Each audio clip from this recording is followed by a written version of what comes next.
Hello everyone, মায়ের হাতের রান্না চ্যানেলে তোমাদের সবাইকে স্বাগত।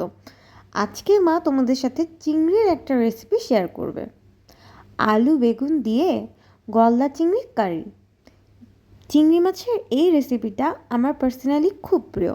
গরম ভাতের সাথে বা অন্য যে কোনো কিছুর সাথে চিংড়ি মাছ খেতে কিন্তু আমার খুব ভালো লাগে। চলো দেখে নেই মা কীভাবে রান্না করে। নুন হলুদ দিয়ে মা আগেই চিংড়িগুলোকে ভেজে রেখেছে। এটার জন্য লাগছে বেগুন, আলু, পেঁয়াজ কুচি, মরিচ কুচি, ধনিয়া পাতা। প্রথমেই মা সর্ষের তেল গরম করে নিচ্ছে। তার মধ্যে মা বেগুনগুলোকে সামান্য হলুদ দিয়ে ভালো মতো ভেজে নেবে। বেগুনগুলো ভাজি হলে মা সেগুলোকে তুলে নিল।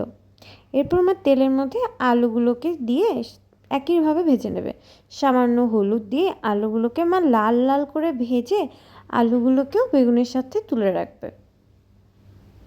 এরপরে মা তেল গরম করে তাতে এলাচ, দারচিনি, তেজপাতা, শুকনো মরিচ ফোড়ন দিয়ে এর মধ্যে একে একে জিরে ও এরপর কালি জিরা ফোড়ন দিয়ে দেবে।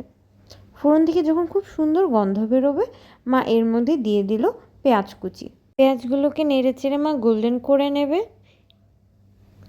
পেঁয়াজের কালার যখন একটু স্বচ্ছ হয়ে আসবে এর মধ্যে মা দিয়ে দিচ্ছে 1 চামচ আদা বাটা। আদা বাটা দিয়ে পেঁয়াজটাকে খুব ভালো মতো মা কষিয়ে নিল।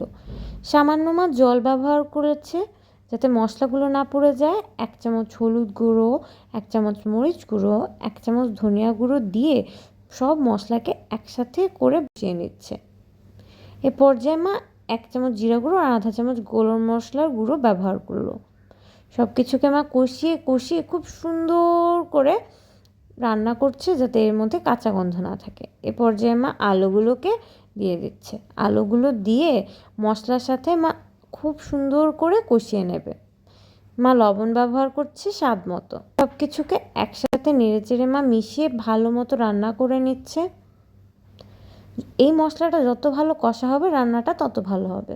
ঝোলের জন্য মা জল দিয়ে দিল। মধ্যে মা কাঁচা লঙ্কা দিয়ে দিল। ঝোলটা ফুটে উঠলেই মা এর মধ্যে দিয়ে দিচ্ছে ভাজা বেগুন। বেগুনগুলো দেওয়ার পর মা এক এক করে দিয়ে দিবে গলদা চিংড়ি। যেহেতু এটা চিংড়ি মাছের তরকারি, এটা রান্না হতে খুব একটা সময় লাগবে না। মা একটা একটা করে চিংড়ি দেওয়ার পর এর মধ্যে কিন্তু চিংড়ি ভাজার যে তেলটা ছিল সেটাও দিয়ে দিচ্ছে। এতে আরও বেশি মজা হবে। বেশ কিছুক্ষণ জাল করে নিলেই ব্যাস আমাদের রান্না প্রায় রেডি। মা ধনিয়া পাতা ছড়িয়ে দিতেই এত সুন্দর গন্ধ বেরিয়েছে গলদা চিংড়ির কারি। আর কি দেরি করে থাকা যায়, আমাদের কিন্তু রান্নাটা রেডি। আলু বেগুন দিয়ে গলদা চিংড়ির এই কারিটা এত বেশি মজা লাগে, তোমরা গরম ভাত, পোলাও যে কোনো আইটেমের সাথে কিন্তু সার্ভ করতে পারো। সাবস্ক্রাইব, লাইক, কমেন্ট, শেয়ার করতে ভুলো না। দেখা হবে নেক্সট ভিডিওতে। Bye bye.